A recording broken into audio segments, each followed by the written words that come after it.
সেদিন রাতে কি ভীষণ ঝড়, যেন আকাশটা ভেঙে পড়বে। কুজো বুড়ি ভয়ে কাঁথার তলায় কাঁপছিল।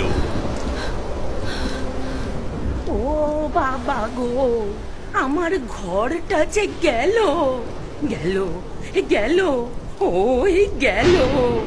মরমর করে একটা বিকট শব্দ হলো।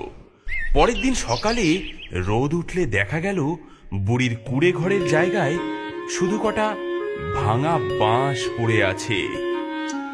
হায় কপাল, এই বয়সে আর ঘর বাঁধবো কি করে? কাঁদতে কাঁদতে বুড়ির নজর গেল তার বাগানের বেড়ার দিকে, আর দেখেই তার চোখ গোল্লা গোল্লা হয়ে গেল। ও মা, ওটা কি? হ্যাঁ, এই আমার লাউ গাছটায়, বাপ রে, এ তো লাউ নয়, এ যে একটা আস্ত হাতির বাচ্চার মতো গোল গাল, চাঁদের মতো সাদা। বুড়ির মাথায় তক্ষুনি একটা বুদ্ধি খেলে গেল। সে তার ভাঙা ঘরের দাঁটা কুড়িয়ে আনলো। দাঁড়া, এই দাঁড়া বাছা, তোকেই আজ আমি নতুন ঘর বানাবো। এই বলে লাউয়ের গায়ে একটা চৌকো দরজা কাটলো। সারা দিন ধরে লাউয়ের ভেতরে সব নরম শাঁস, সব বিচিগুলো খুঁটে খুঁটে বের করলো। ভেতরটা যখন একদম সাফ, তখন দেখা গেল ওটা একটা আস্ত গোল ঘর। আরে, কি আরাম! এই না জল ঢোকে, না হাওয়া লাগে, এ হলো আমার লাউ কুটির। বুড়ি তার কাঁথা, বালিশ, জলের ঘটি, তেলের প্রদীপ আর শুকনো লঙ্কা কটা নিয়ে ওই লাউয়ের ঘরের ভেতরেই সেঁধিয়ে গেল। এদিকে রাত নামলো, কিন্তু বাইরে আবার ঝড় উঠল। বুড়ি তখন গভীর ঘুমে। হঠাৎ ঘরটা কেমন দুলে উঠল। তারপর হঠাৎ করে একটা শব্দ হলো। লাউটা তার বোটা ছিঁড়ে গড়িয়ে পড়ল। ও মা, ঘর নড়ে কেন? এ ভূমিকম্প নাকি? আরে আরে, এ যে বন বন করে ঘুরছে। ওরে বাবা রে, আমার ঘর যে ছুটছে। সেই যে লাউ গড়াতে শুরু করলো, আর থামে না। ঢালু জমি বেয়ে লাউ গড়িয়ে চলল, আর শব্দ হতে লাগলো লাউ খটাখট, লাউ খটাখট।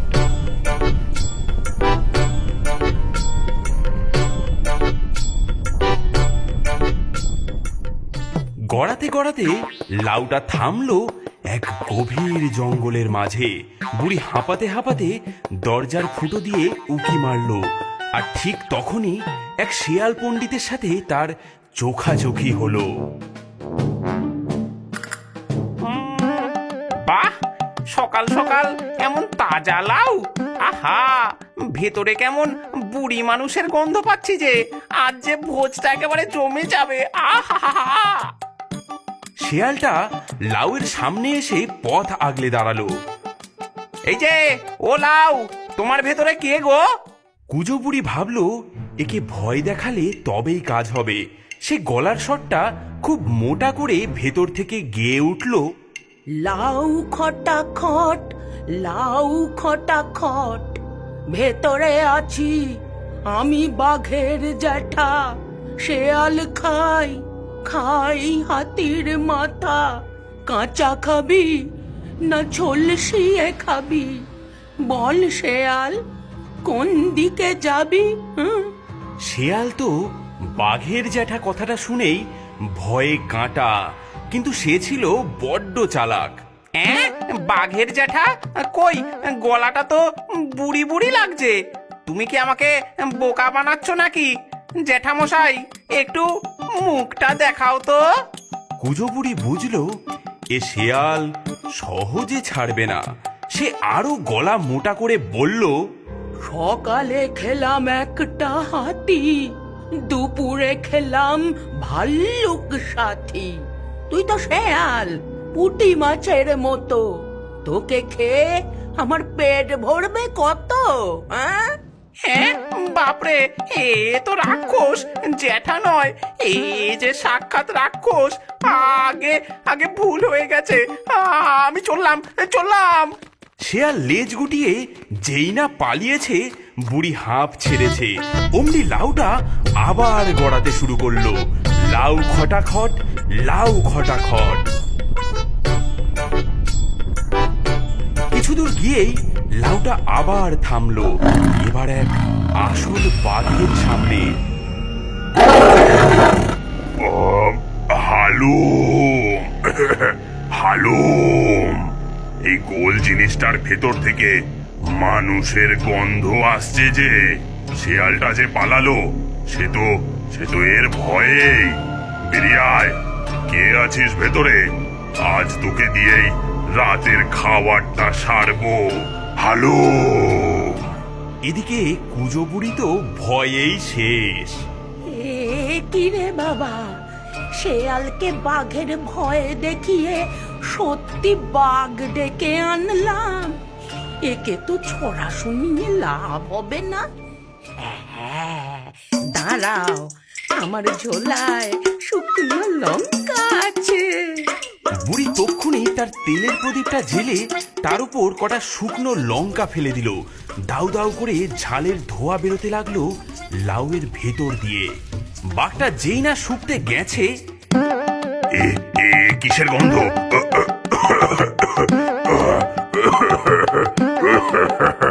বাঘের সে কি হাঁচি আর কাশি, চোখে জল এসে গেল। বুড়ি এই সুযোগে আবার ছড়া কাটলো। আমি লঙ্কা বনের ভূত, নাকে ঢুকলে হবি কুপকাত। বাঘ হ বা যাই হ, এক্ষুনি তুই ভাগ হ। হ্যাঁ, ওরে বাপরে, ওরে বাপরে, এ কেমন জ্যান্ত লাউ! ভেতর থেকে আগুন ভূত বেরোচ্ছে যে। ওরে ওরে, মরে গেলাম রে, মরে গেলাম রে! পালাও পালাও পালাও! বাঘ হাসতে হাসতে দৌড়ে পালালো। এদিকে লাউ আবার লাউ খটাখট করতে করতে গড়াতে লাগলো। এবার লাউটা গড়াতে গড়াতে একটা গুহার মুখে এসে ধরাম করে থেমে গেল। এরে, বাইরে কিসের শব্দ? সর্দার, দেখুন না, কি মস্ত বড় একটা গোল সিন্ধুক গড়িয়ে এসেছে। সিন্ধুক? ঠিক বলেছিস, এ নিশ্চয়ই রাজার গুপ্তধন। চল চল, ভাগি। কুজো বুড়ি তো এসব শুনে ভয়েই শেষ। সে ভাবলো, এরা তো শেয়াল বা বাঘের মতো নয়, এরা যে ঘর ভেঙে ফেলবে। ডাকাতরা যেই না লাউয়ের গায়ে শাবল ঠেকিয়েছে, বুড়ি ভেতর থেকে তার ঘটি দিয়ে লাউয়ের দেওয়ালে জোরে জোরে পেটাতে লাগলো। শব্দ হতে লাগলো ঘটাং ঘটাং করে, আর চিৎকার করে বুড়ি আবারও ছড়া কাটলো। ঘটাং ঘটাং বাজে বাটি, ভেতরে আছে জিন খাটি। সোনা ভেবে ছুবি জবে, পাথর হয়ে যাবি তবে। ওরে বাবা রে, সর্দার, জ্যান্ত ভূত, এ যে কথাও বলে। ওরে বাবা, ওরে বাবা, এ তো জ্যান্ত সিন্ধুক। ওরে পালা পালা পালা রে! ডাকাতের দল অস্ত্র ফেলে দৌড়ে পালালো। বুড়ি হাঁপ ছেড়ে বাঁচলো, কিন্তু ঝড়ের এক ধাক্কায় লাউটা গুহা থেকে বেরিয়ে আবারও গড়াতে শুরু করলো। লাউ খটাখট, লাউ খটাখট। এবার সে থামলো এক তেপান্তরের মাঠে। বুড়ির খুব খিদে পেয়েছিল। সে তার ছোট্ট পুটুলি থেকে দুটো বাসি রুটি বের করেছে। এমন সময় কানে এলো কিচিরমিচির শব্দ। সে দেখলো শখানেক চড়ুই পাখি।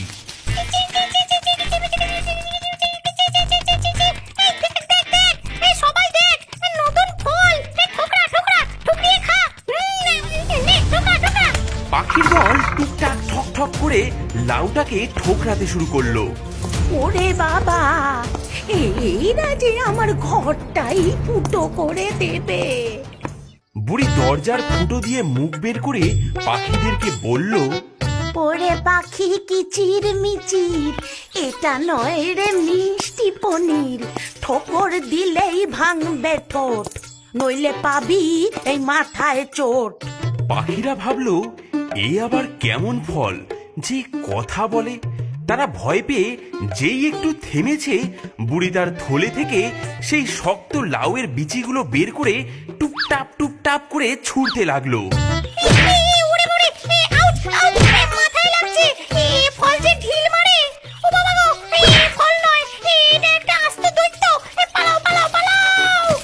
বীজের ঘা খেয়ে সব পাখি ভয়ে উড়ে পালালো। বুড়ির কথা শেষ হতে না হতেই ধপাস করে একটা বিকট শব্দ হলো। লাউটা এক বিশাল নদীতে গিয়ে পড়ে গেল। ও ও ও মা গো, এবার কি জলেই ডুবলাম নাকি? আরে না তো, এ যে দিব্যি নৌকোর মতো ভাসছে। বাহ বাবা বাবা বা, এ তো শুধু ঘর নয়, এ যে আস্ত একটা লাউ নৌকা। বুড়ি নদীর স্রোতে ভাসতে ভাসতে ভাবলো, এই যাক, আর গড়াবে না। কিন্তু বিপদ কি আর পিছু ছাড়ে? হঠাৎ খ্যাস করে একটা শব্দ হলো। বুড়ি উঁকি মেরে দেখলো একটা প্রকাণ্ড কুমির। বাহ, কি মস্ত কচ্ছপ! আজ তো বেশ ভোজটা ভালোই হবে। কুমিরটা তার মাথা দিয়ে লাউটাকে মারলো এক ধাক্কা, ধরা। বুড়ি ভাবলো, এটাকেও বোকা বানাতে হবে। ওরে কুমির, থাম দেখি ভাই, আমায় খেয়ে যে সুখ নাই।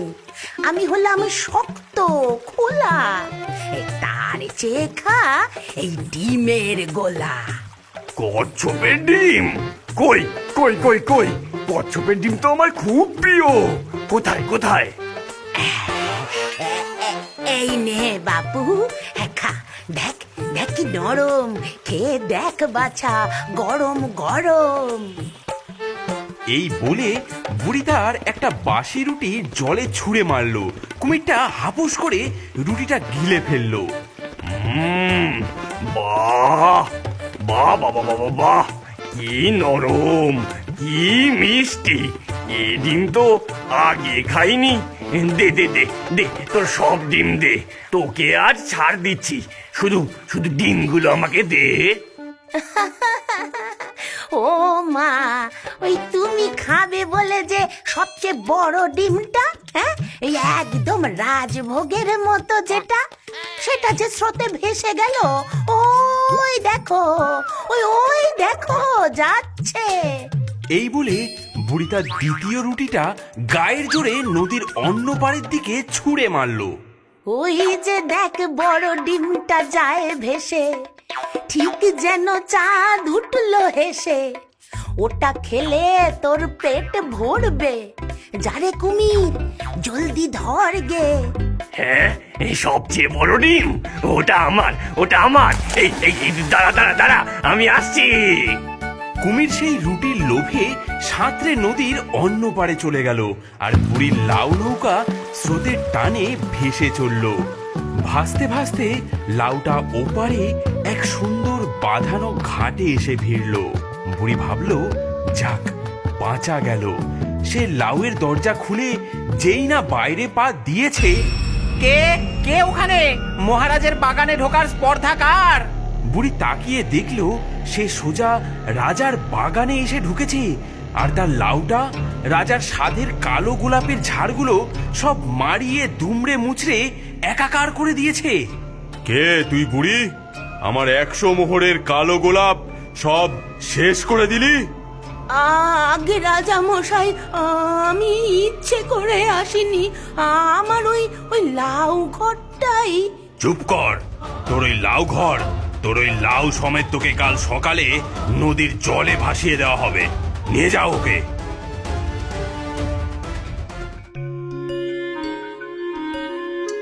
কি বুড়ি, মরার আগে শেষ কিছু বলার আছে? কুজো বুড়ি দেখলো কেঁদে কেটে লাভ নেই। তার চোখে পড়ল রাজার পাশে দাঁড়ানো রোগা ফ্যাকাশে রাজকুমারীর দিকে। সে হাত জোড় করে বলল, শুনুন রাজা, রাগ কমান। আমার আছে জাদুর সামান, এই লাউয়ের বিচির পায়েস আপনার মেয়ে খাবে করে আয়েস। কি বলছিস বুড়ি? আমার মেয়ের অরুচি সারাবি? আমার মেয়ে কোনো কিছু যে খেতে চায় না। ঠিক আছে, আমার মেয়ের জন্য পায়েস বানা, কিন্তু যদি মিথ্যা হয় তোর গর্দান যাবে। বুড়ি তো পড়ল মহা বিপদে। সে তো সব শ্বাস ফেলেই দিয়েছে। সে তার লাউয়ের কাছে। রাজা তো অবাক, তার মেয়ে যে কিছুই খায় না সে এক বাটি পায়েস খেয়ে ফেললো। বাহ বাহ, এ তো অমৃত। বুড়ি, তুই তো সামান্য লোক নস, তুই তো জাদুকর। এই না মহারাজ, আমি জাদুকর নই, কিন্তু আমার এই লাউটা জাদুর, আর এই বিচিগুলোও জাদুর। তোর কি চাই বল? মহারাজ, মহারাজ, আমার ঘর নেই, আপনার বাগানের এক কোণে যদি এই লাউটা নিয়ে থাকতে দেন। এই বিচিগুলো, এগুলো আপনি আপনার বাগানে পুঁতে দিন। আপনার কালো গোলাপের চেয়েও সুন্দর ফুল ফুটবে। 1 বছর কেটে গেল। রাজার বাগান লাউয়ের বিচি থেকে গজানো নতুন নতুন গাছে ভরে গেছে। কোনোটায় ফুটেছে লাল রঙের মিষ্টি কুমড়ো, কোনোটায় সোনালী তরমুজ, কোনোটায় বা বেগুনি রঙের শশা। রাজা পুজো বুড়ির জন্য সেই লাউয়ের পাশেই একটা সুন্দর পাথরের ঘর বানিয়ে দিয়েছেন। বুড়ি সেই ঘরে থাকে, আর তার সেই খটাখট লাউয়ের ভেতরে সে এখন গ্রামের বাচ্চাদের বসিয়ে রোজ নতুন নতুন গল্প শোনায়। রাতখনালে নামে আধার, ক্ষীরের পুতুল গল্প হাজার, ডাইনির হাসি মামদোর ভয়, জঙ্গলেতে কি জানি হয়। গেছো ডাকে আয়ের কাছে, পেছন থেকে কে যেন নাচে, ভয় পেল সব হবে যে ভুল, রহস্য ঘেরা ক্ষীরের পুতুল। কিন্তু আছে বলাই লালু, ওদের বুকে সাহস চালু, ভূতের সাথে চলবে